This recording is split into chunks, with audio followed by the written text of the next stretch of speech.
muna. So, i-add yun, yung score. Total, pinakamataas na 308. Wala po sa kanilang tatlo nakakuha ng 308. Nandito po yung pinakamataas na kaupo. Okay? So, kaya po, ay merong 97.4% ng kanyang exam. Si Ria, 92.3%. Si Lisa ay 3.35%. That is 50%. So, nun. Yung boto nyo, ang pinakamataas na boto nyo, ay ang pinakaayaw nyo sa una. Pinakamababang boto sa inyo ay si Ria. Sumunod si Jack at si Lisa ay pinakamaraming. Okay.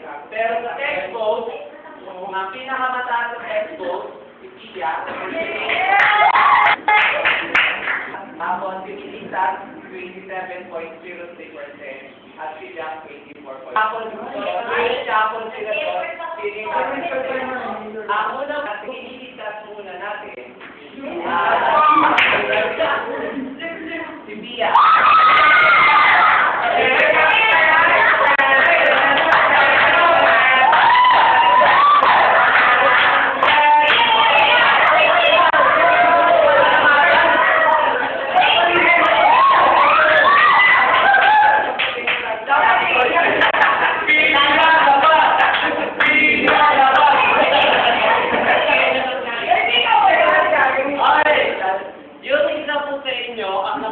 Total computed points ay 77.27. Yung isa naman, 34.61.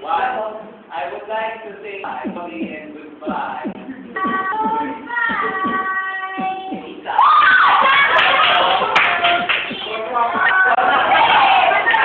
Sabi mo, ako makakapag-alantas na ako. Okay.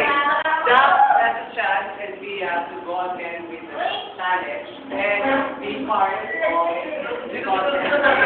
At si Lisa, kailangan makafor pa rin ang makakasala ng pagkaroon. Sa inyo, bibigyan naman ng chance.